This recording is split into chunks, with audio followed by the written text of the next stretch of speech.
Your father may not be rich, but he has everything he needs. My life is far harder than yours. I only make 23 rubles a month, and that's not counting pension deductions. And you don't see me going around wearing black. It's nothing to do with money. You can be poor and happy.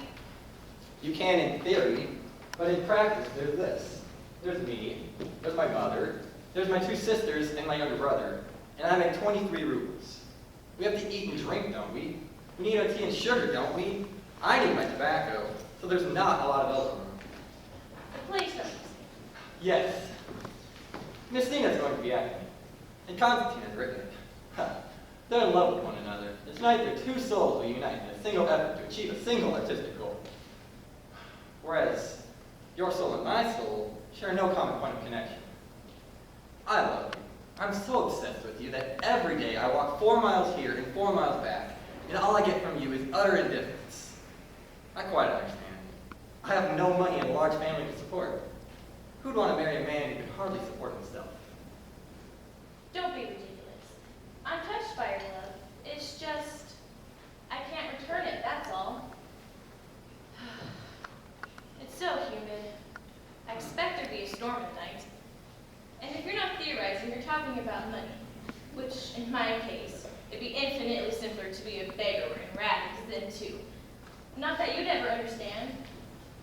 You know, the thing is, my boy, I've never really gone to grips with living in the country. And, well, I hardly need to say this, but I don't think I'll ever feel on top of it. You know, I went to bed at 10 last night, and then I woke up at 9, feeling as if all that sleep had gummed my brain into my skull. And then I nodded off again, quite by accident, and now I feel shattered, as if I were in the middle of some nightmare.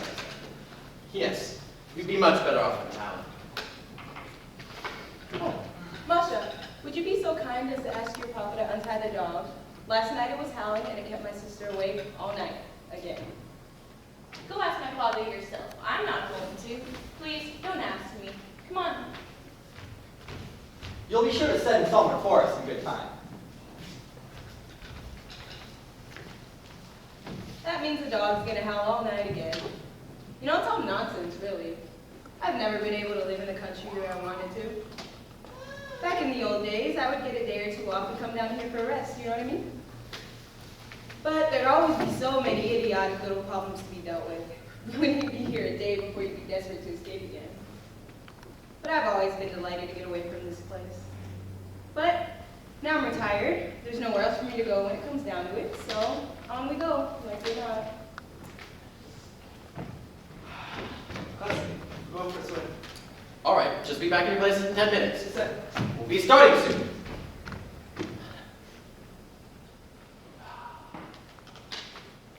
Here we are. Our stage. The curtain, one wing and the other. And beyond that, empty space. No set of any kind. Open view of the lake and the horizon. We'll raise the curtain at exactly 8:30, just as the moon is rising. Wonderful. Of course, if Nina's late, the whole effect will be ruined. Her father and stepmother keep a very close watch on her, and for her, getting out of the house is like a prison break. Your hair seems to be a bit in shambles. Could you do with a trim? Yes, it's the tragedy of my life. I was all the same when I was young, you know. Always looked as if I'd been on the bottom, you know what I mean? Men never took to me. So, why is my sister in such a bad mood?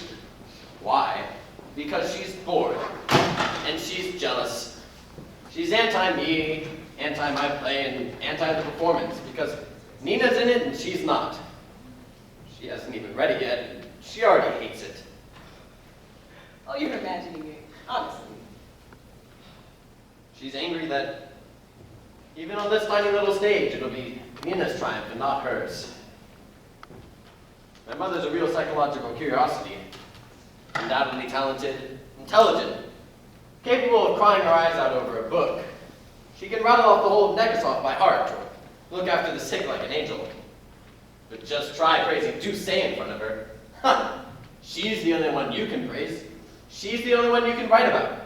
You have to foam at the mouth about her astonishing performance in La Dame or Camellias or The Ecstasy of Life.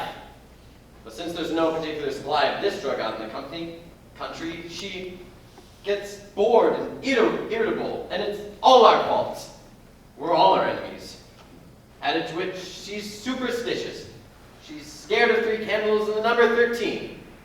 And she's stingy. She has 70,000 in the make of Odessa. I know that for a fact. But just try asking her for a loan and she'll burst into tears. So you've decided that your mother doesn't like your plays. But you're imagining it. Honestly, you're working yourself up into a ladder for no reason. Calm down. Your mother adores you. She loves me. She loves me not. She loves me. She loves me not. She loves me. She loves me not. You see, my mother doesn't love me. How could she? She wants to live and love and wear vivid blouses, and here I am, 25 years old, and a constant reminder that she's not young anymore. When I'm not around, she can be 33. When I am, she's 43, and she hates me for it. She also knows that I have no respect for the theater. She loves the theater, seems to think she's the sacred cause of art. Whereas, as far as I'm concerned, the theater's in an alley, a fenced-off blind alley. When those geniuses, those priests of the sacred art, artificially lit in a room with 3 walls, go out there and try and reenact the way people eat, drink, love, move about and put on jackets.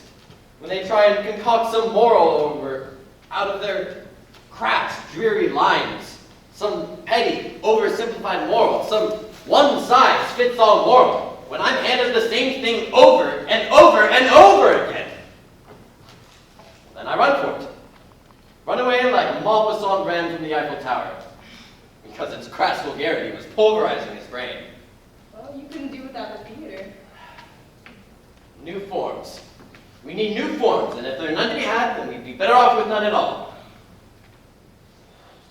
I love my mother. I love her very much, but her life is futile. She smokes and drinks and spends all her time fretting over that silly writer she lives with. Her name is never out of the papers, and I'm fed up with it. You know, sometimes I have an ordinary selfish interest, and sometimes I'm sorry my mother is a famous actress, and I think if she was just an ordinary woman, I'd be happier. Oh, Aunt, could anything be more hopeless than my situation? I'll be around at her house sometimes, in a room jammed full of celebrities, actors, and writers, and I'll be the only one of a lot of them who's a nobody. And the only reason they put up with me is because I'm her son.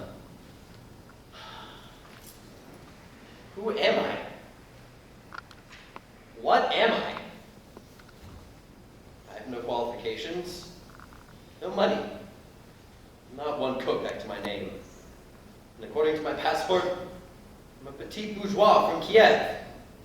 Well, my father was a petit bourgeois from Kiev, although he was also a famous actor.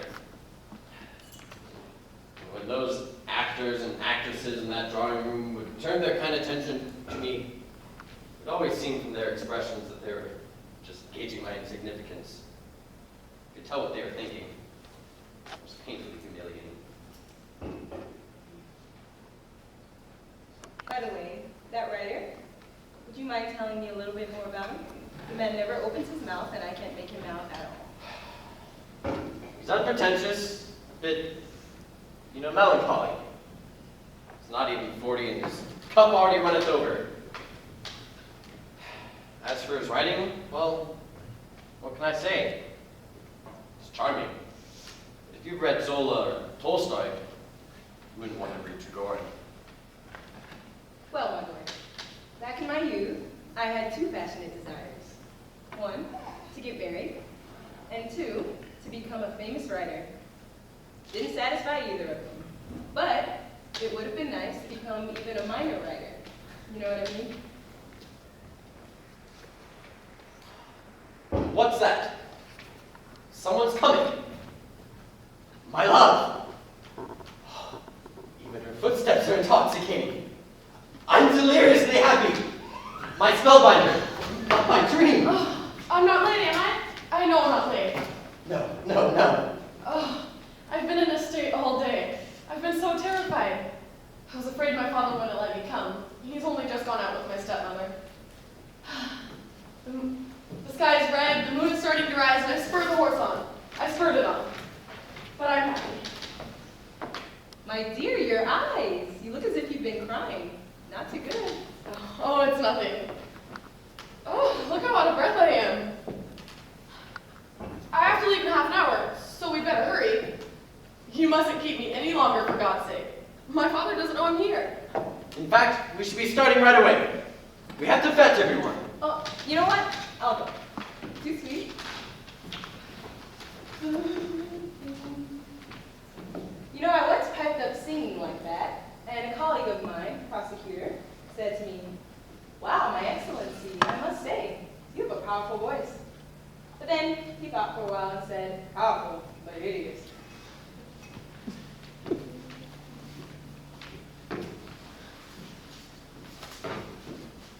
My father won't let me come here. He says it's too bohemian. He's afraid I'll become infected and want to become an actress. He doesn't know, but I'm as drawn to this lake as if I were a seagull. My heart is full of you all. We're alone. I think someone's coming. No one's coming. What kind of tree is that? An elm. Why is it so dark? It's evening. Everything's dark. Don't go away so soon. I have to. My father doesn't know I'm here. Or let me come with you. I'll just stand beneath your window all night, just gazing up there. You mustn't. The watchman will catch you. And treasure isn't used to you. He'll bark. I love you. Is that you, Yakov? Yes, sir. Is the moon rising? Yes, sir. Do you have the mets and the sulfur? There has to be a smell of sulfur as the eyes appear. Everything's ready. Are you nervous? Yes, very. It's not your mother. I'm not afraid of her. But Trigorin is here. Acting in front of him makes me feel frightened, mortified. A famous writer. Is he young? Yes. Oh, his works are so wonderful. Wouldn't know. I've never read any of them. Your play's difficult to act in. There aren't any living characters. Living characters?